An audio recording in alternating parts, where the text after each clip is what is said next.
Good afternoon, more Medic One. Today we've got the SRM 210 on the bench once more. After I replaced the fuel lines in it, I didn't like the way it ran. It kind of it acted like it was running a little lean.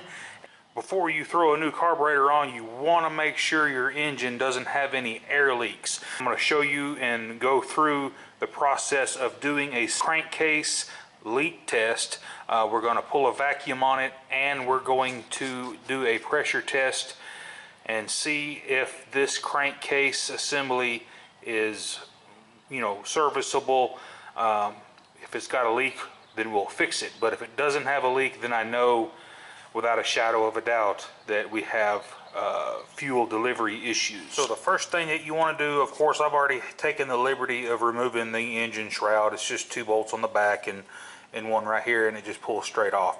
But what you need to do is loosen up your muffler bolts, and what this is going to do is going to gain access to the exhaust port, because we need to block that off. And that's so simple, you don't have to remove the muffler all the way. All you need is a piece of inner tube like this one. This one's a little bit thicker. I got this at the hardware store, just a thick piece of rubber mat, and you just cut it into a wedge, and then you can feed it down. As you can tell, it's not going to go very far. Well, you just want to be able to get it in there,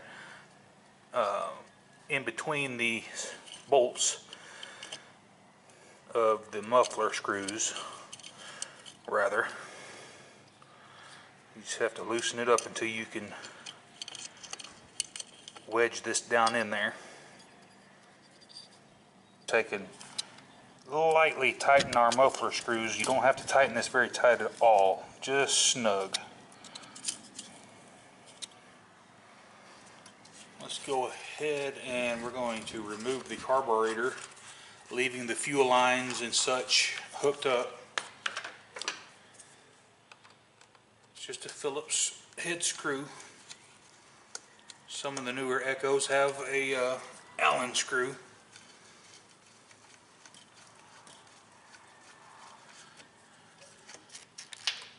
Go ahead and just let your carburetor dangle like that. You're going to need your screws for this test, so go ahead and pull those out of your air cleaner base, and then slide on your adapter to there and here, and then slide on the carburetor block and then your rubber here. And then we're going to reinstall this in this manner, just like that. And this will block off the carburetor intake port. Once again, you don't have to kill these screws, just snug it.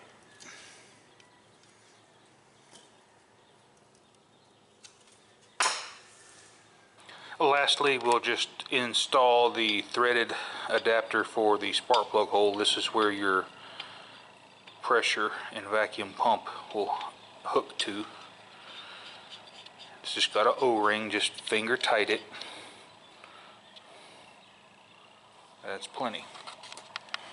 So at this point, we've got the exhaust blocked off, we have the intake blocked off, and now what we're going to do, we're going to add pressure to the top of the piston. No, this is not going to just pressurize the piston, because whenever you start pressurizing the piston, it's going to push the piston down past the transfer ports in the head, which will allow access for getting down into the crankcase as well.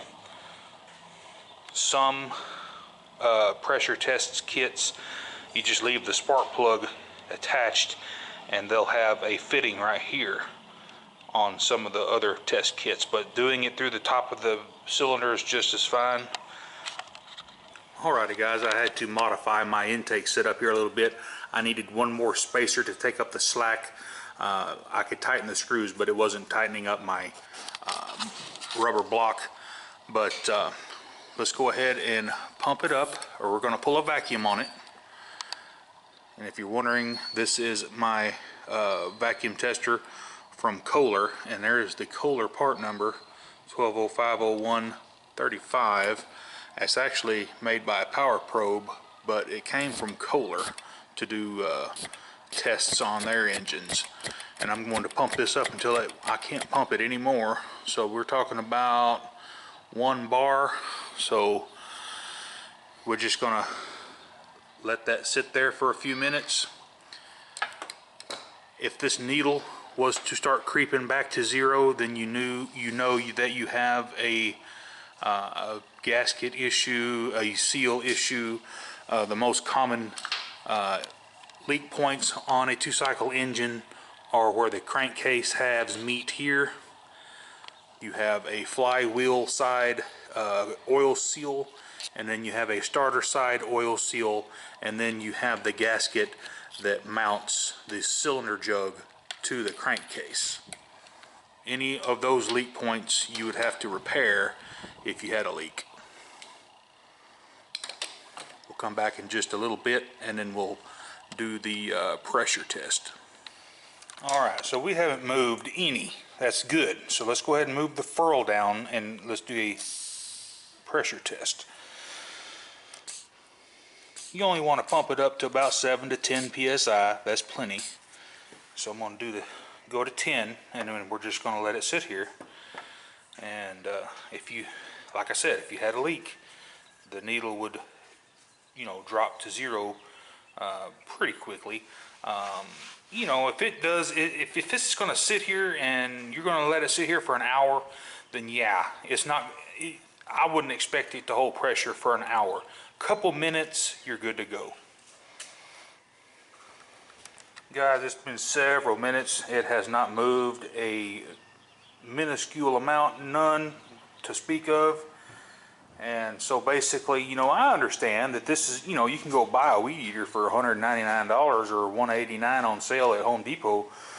But the point is, I just wanted to show you how to do a leak test, because whenever you get a $600 or $700 steel blower or a Echo blower on the bench, and you need to do this, because if you don't, you're going to burn up a top end.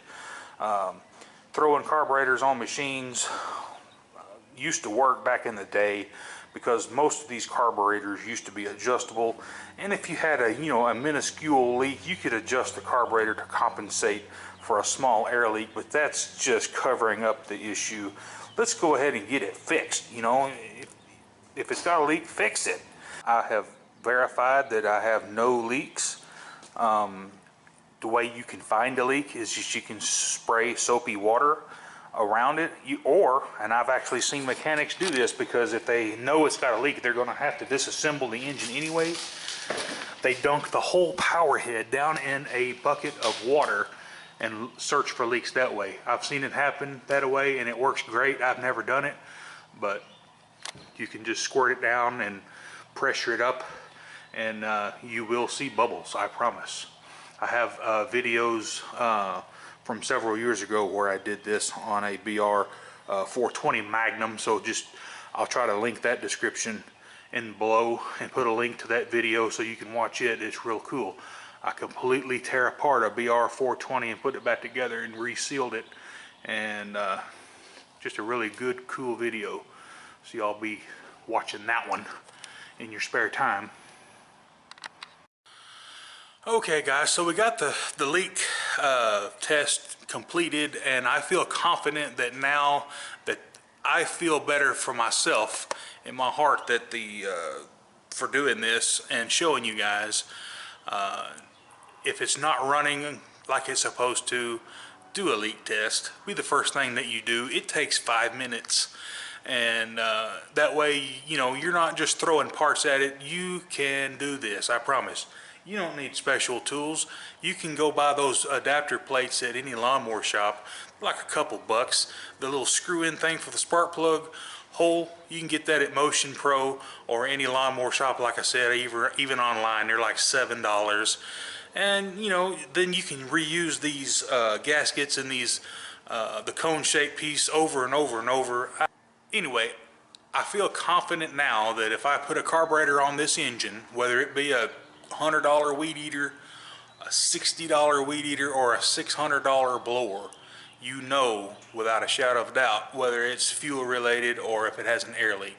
So I'm gonna put a carburetor on this, and it will fix my issue. It's not running up to snuff. The idle's kind of in and out, and you can't adjust these carburetors. If you do, the only adjustment here, let me show you. They have a hidden adjustment here in the top of the barrel, and on the bottom in between the fuel lines is a plug that you can dig out. But my goodness, that's a lot of work. These carburetors are 15, 16 bucks on Amazon, and they work great. So I'm just going to put a carburetor on it. But anyway, guys, if this helped you out, please let me know. Y'all have a good rest of y'all's day. Tomorrow's Saturday, thank goodness. Y'all have a good day. More Medic 1.